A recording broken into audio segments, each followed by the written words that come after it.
você se levantou dali, você falou: "Agora, o que que vai ser da minha vida? Como eu vou", você já tinha um plano, você foi buscar ajuda na palavra, ou como você saiu desse quarto? Eu fiquei muito perdida, sabe? Eu olhei ali eu entendi que não ia acontecer. Quem tinha falado comigo era Deus, sabe? Então, eu, inclusive, liguei para aquelas pessoas que eu já estava tendo contato. Eu falei, olha, não quero mais. Inclusive, quero meu dinheiro de volta. Por incrível que pareça, entregaram de bom grado. Devolveram tranquilo, não tive problema com isso, sabe? Só que eu só tinha recebido um não. Na época, eu não entendi muito bem. Voltei à minha vida da forma que eu já levava. E foi ficando cada vez mais vazio. E é por isso que começamos falando sobre as escamas. Não dos falou olhos. para sua mãe? Nada? Nada, naquela época sabia nada. que aconteceu isso? Naquela época não. E aí começou a se cumprir, a palavra de Deus se cumpre até em quem não acredita na palavra. 2 Coríntios 4:4. O Deus dessa era, com D minúsculo, cegou o entendimento dos descrentes para que não vejam a luz, que é o evangelho de Deus. Foi como eu falei, se hoje eu virar as costas para Deus, rapidamente eu vou me perguntar, será que foi tudo aquilo mesmo? Escamas nos olhos. Então, pouco depois desse acontecido, as escamas foram se colocando novamente, sabe? Só que começou o meu processo de arrependimento. Foi assim, Karina. Eu continuei levando a minha vida da forma que eu levava, né? Drogas, bebidas e tudo mais, levando aquele automático, odiava a vida com todas as minhas forças. Chegou o dia que Deus escolheu. Tudo acontece no tempo dele. Ele sabe o tempo de todas as coisas. Que ele puxou as vendas dos meus olhos. E eu me dei conta de tudo que eu tinha feito. É como se minha vida inteira tivesse sido passada diante dos meus olhos. E esse testemunho, ele se repete. Você pode ver que com muitas pessoas acontece isso. A vida passa diante dos nossos olhos. Sim. Essa é a forma mais humana que nós temos para explicar o que acontece. Quando as vendas caem, é quando Deus puxa as vendas. Deus puxa, cai e o filme passa. E eu me dei conta de tudo que tinha acontecido, até onde eu tinha chegado. Eu entendi que eu tinha feito tudo errado. Eu tomei as piores decisões. E eu era responsável pelo estado da minha vida naquele instante. E eu estava arrasada. Porque a vida é só uma, sabe? E a cada um de nós é entregue uma alma, que nós precisamos cuidar dela, né? O nosso espírito, que nós precisamos cuidar dele, alimentá-lo. E, poxa, eu comecei a me dar conta que eu tinha crescido, inclusive, num lar cristão. Tudo me foi dado, sabe? Até a mãe cristã eu tinha, a palavra me foi dada também. Tem pessoas, Karina, que não conhecem a Deus, não têm acesso a essa palavra. Às vezes a palavra que vão ter é isso aqui, é esse podcast. Tem muita gente que caiu aqui, inclusive, de paraquedas. Esse é o momento que você está tendo o seu primeiro contato com a palavra. Tem pessoas que são assim. Mas eu não, eu cresci ouvindo a palavra de Deus. Eu me dei conta que eu tive, inclusive, a oportunidade de conhecer a verdade. Mas eu virei as costas para Deus. E eu me arrependi. Sabe, eu me arrependi profundamente. O meu arrependimento não durou um instante ou um dia. Foram dias arrependida. Eu lembro que eu saía de casa e ficava olhando para o céu às vezes. Só que as escamas já tinham, sabe, as escamas tinham sido colocadas, a venda tinha sido puxada, eu já tinha tido contato com o mundo espiritual. Eu estava tão perdida, eu lembro que eu olhava para o céu e eu orava assim: Deus da minha mãe, eu não sei se você existe, não sei. Mas se por acaso você existe, e se você puder me perdoar, não sei se é possível, porque eu já manchei minha história. Me perdoa, porque eu me arrependo. E foi ali que aconteceu, para mim, o sacrifício de Jesus na minha vida. Deus onipresente, onisciente, onipotente. Mesmo o sacrifício de Jesus tendo acontecido há muito tempo atrás, é como se na minha vida tivesse acontecido naquele exato instante. E ali começou a minha caminhada com Deus. Eu orei dessa forma. Eu lembro que eu só vi assim, o céu, eu orei dessa forma. Foi uma oração muito profunda. E eu não sabia se eu ia ter resposta. Um pouco depois, Deus foi mexendo as coisas, sabe? Me direcionou de uma forma que eu parei numa igreja, comecei a ouvir a palavra, aceitei Jesus. Começou a minha caminhada com Deus. Hoje, o meu entendimento ele é mais profundo em relação a isso. Sim, eu posso ser perdoada. Existe sim uma nova chance, uma nova vida poderia me ser dada, mas ela não veio de graça. Tudo tem um preço. Alguém precisaria pagar esse preço. Porque eu fui uma pessoa ruim. Eu era uma pessoa ruim, tinha um coração muito duro. Assim, eu não ligava nem um pouco pro meu próximo, eu era uma pessoa muito amarga, sabe? E alguém precisava pagar o preço dos meus pecados. Os meus pecados não eram pequenos. É por isso que quem muito foi perdoado, muito ama. isso se fez na minha vida, se a palavra de Deus se fez na minha vida, porque Deus me deu uma nova chance.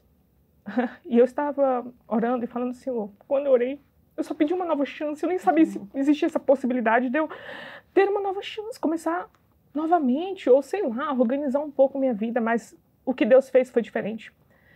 Onde abundou o pecado, superabundou a graça de Deus. E Deus começou a me chamar, inclusive, para uma obra extraordinária, para que a graça não viesse só sobre a minha vida, mas para a vida de muitos. A graça, ela veio de encontro com a minha vida, me transbordando de dentro para fora. Eu tive o entendimento que Deus existe, povo de Deus. Deus existe, que o Espírito Santo testifique isso agora na sua casa, porque a palavra de Deus diz que enquanto a vida é a esperança, a sua vida é agora. Não vê que sua vida é um sopro? Não tem visto a sua vida passar diante dos teus olhos? Sua vida é um sopro. E Deus é misericordioso, Ele tem permitido com que a palavra da verdade entre nas casas. Não sabemos até quando isso será possível aqui no Brasil, né? Mas Deus tem permitido, Deus tem levantado pessoas, inclusive com um histórico muito parecido com o meu, para trazer a palavra da verdade. Porque muitas são as mentiras de Satanás para esse tempo. Que Deus está em todos os lugares, em todas as práticas, em todas as religiões, de todas as formas. Não é assim. Deus é ordem, é justiça. Ele tem os seus princípios, não fere os seus princípios. E Deus se manifesta através da palavra dele. Deus enviou o seu Filho por nós, para que pudéssemos ser perdoados. Esse é o nosso Deus. Amém. Amém. O que você conhecendo a palavra, né? Que a gente não cessa em buscar conhecimento e conhecer mais. O que mais te confrontou na palavra? O que mais te surpreendeu? A ponto de você falar, nossa, eu pensei, como eu tinha uma ideia totalmente diferente disso. Porque eu tive tanta revelação que isso foi fazendo me enxergar. Eu falo que é tão difícil a gente encontrar, é impossível ter autoconhecimento sem estar junto com o Espírito Santo e com a palavra ao lado. A gente jamais vai se conhecer. E eu fui muito confrontada, coisas que eu achava que eu fazia certo, que eu abri e falava, gente, isso aqui... Eu fui me enxergando, a gente se enxerga de uma maneira, mas é tão lindo que ao mesmo tempo que isso é confrontador, vem o Espírito Santo para te acalmar, para te curar, né? Ele abre uma ferida porque a gente se sente tão poderoso, né? Quando a gente não conhece a verdade, a gente tem as nossas formas de pensar, nossas convicções. Eu me senti assim também, que quando as minhas feridas foram abertas, o meu pecado foi revelado, eu falei, e agora? Dá uma sensação de insegurança, porque você fala, e agora, daqui para frente, como vai ser? Mas, ao mesmo tempo, ele não deixa essa sensação se perdurar por muito tempo, então ele já vem curando ao mesmo tempo. É verdade. Né? Em quais pontos você se sentiu mais confrontado, foi mais difícil para você reconhecer? Tudo na palavra, minha irmã. Eu só estava do avesso mesmo, a palavra ela veio nos trazendo direção. Ainda mais eu que estava tão afundada, estava vivendo justamente o oposto de tudo que a palavra nos ensina. Então, para mim, na verdade, foi desafiador. Mas a palavra de Deus é afiada, mais afiada com a espada de dois gumes, né? Capaz de penetrar, dividindo ao ponto da divisão da alma e do espírito, né? Divisão de juntas e medulas, né? Julga os pensamentos e as intenções, né, do coração. Então, tudo na palavra me confrontou. Tudo. Minha vida estava do avesso. Eu, inclusive, quando eu me converti, eu comecei a negociar muita coisa com Deus, mas não era assim. Tipo o quê? Deu até vergonha, mas... Assim que eu me converti, a primeira coisa que eu falei para Deus foi o seguinte, eu me converti, aceitei Jesus, né? Foi lindo, lindo. Mas eu falei, Senhor, é o seguinte, cá entre nós. Aceitei Jesus, mas ninguém pode saber, tá? Meus amigos não podem saber, não. Vai ficar entre a gente.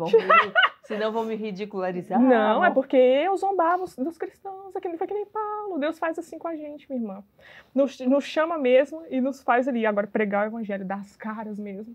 Mas na época que eu me converti, eu falei, olha, ninguém vai ficar sabendo, porque eu tanto zombo dos cristãos. Assim, eu sempre falava que cristão tinha Deus, na verdade, como uma fraqueza. As pessoas não conseguiam levar a vida muito bem, então precisavam de uma divindade maior para estar protegendo, essa sensação de proteção. Então, eu via, assim, cristãos como pessoas muito fracas. Para mim era isso. Zombava. Como se Deus fosse uma muleta. E sempre fui muito influente. Sempre. Desde os tempos passados. Então, muita gente acabava me seguindo nesses meus discursos. Não foram poucas as pessoas que, inclusive, usaram drogas comigo pela primeira vez. Porque me via ali, sabe? Achava que parecia que estava tudo bem. E começavam a usar comigo. Então, eu sempre fui muito influente, na verdade. Eu zombava tanto, logo eu me converter, não fazia sentido, sabe? Mas, rapidamente, tudo foi mudando. Porque, Karina, como Deus foi paciente comigo. Deus, ele é paciente. Acho que às vezes eu sinto que a igreja que não é tanto, né? A igreja que é muito aquele imediatismo, mas tem pessoas que estão tão afundadas que Deus vai arrancando devagarzinho. Vai dando espaço e Deus vai arrancando. E é incrível, porque Jesus, sim, transformou a água em vinho assim. Mas nós não somos água. Na verdade, o pecado, ele vai se alojando na nossa carne. Então, para arrancar algumas coisas, parece que vai arrancando um pedaço junto. Ainda que aquilo não venha de nós. Deus já me via no meu íntimo. Ele sabia que por trás de toda aquela sujeira tinha alguém preciosa que ele amava. Então ele me via de uma forma que ninguém mais me via, até minha mãe, que me gerou, já tinha desistido de mim. Você é mãe. Se imagina desistindo do seu filho por algum motivo? Parece tão distante, não é mesmo? O ponto tem que ser muito drástico para uma mãe chegar assim, sabe, nesse ponto. Mas você morava com ela ainda? Morava assim com os meus pais. Tava terrível. Mas o amor de Deus, ele é maior do que o amor de uma mãe para um filho. Então, assim, até você, minha irmã, quando você vê o seu filho assim, que você ama tanto, imagina o quanto Deus não te ama, né? O quanto Deus não nos ama. Ele nos ama ainda mais, o amor dele é ainda maior. Então, tudo na palavra que eu fui conhecendo, eu comecei a tentar negociar com Deus. Senhor, eu sinto muito, isso aqui não está fazendo muito sentido para mim, não. Mas no final eu entregando. Por quê? O Espírito Santo vai incomodando. Recebo muita mensagem de muita gente falando, Amanda, então, é que eu me converti, tem uma coisa aqui que eu comecei a sentir um incômodo do nada, que eu sempre fiz. Mas comecei a sentir um incômodo agora. Será que é o Espírito Santo? Será que é porque Deus quer que eu entregue isso? Se começou a incomodar agora que você se converteu, pelo contrário. O Espírito Santo, ele vai justamente de encontro com a nossa carne. O que a nossa carne quer, o Espírito quer o contrário. A carne milita contra o Espírito, assim está na palavra de Deus, né? Estão sempre em guerra. Então, eu vivi essa guerra muito profunda quando eu comecei a ler a palavra de Deus e conhecer a verdade em todas as áreas da minha vida, em todas. A área sexual, porque eu já, assim, para quem está no mundo, a gente não tem muito isso de princípios. Então, eu já tinha uma vida como se fosse de casada com um namorado na época. Eu lembro que eu me converti e eu comecei a negociar com Deus. Sangue de Jesus tem poder. Falar que, que essa parte... E com raciocínio lógico. Eu falei, sempre fui muito isso do raciocínio lógico, né? Eu falei assim, vamos combinar. Davi, por exemplo, teve várias mulheres. Eu entendi esse propósito do casamento, né? Porque você quer que seja aquele negócio mais dentro da ordem da decência. Eu, infelizmente, não dá pra me casar agora, né? Mas eu vou continuar assim com a minha vida aqui, sim, tá bom? Mas olha só, Davi teve vários, só quero me casar. Vamos casar em breve, tudo bem? Mas seja feita a sua vontade. Orei assim, pra quê? Rapidamente Deus começou a me mostrar tudo que estava errado. O relacionamento se tornou terrível do dia para a noite, mas não no sentido de Deus interferindo para ficar terrível, mas tudo aquilo que fica oculto, que parece que você só descobre quando você se casa com a pessoa, parece que ficou muito aflorado. E eu olhei, eu não quero isso para minha vida, não. E aí o Espírito Santo começou a ministrar, chegou o tempo de você entregar isso. E eu entreguei diante de Deus. Fui entregando tudo, sabe? Não, Senhor, então nesse caso, então eu vou viver uma vida de santidade. Tem muito tempo que eu já me converti, sabe? Quantos anos? Eu acho que, se eu não me engano, aproximadamente 6 ou 7 anos. Já tem já é um tempo considerável, né?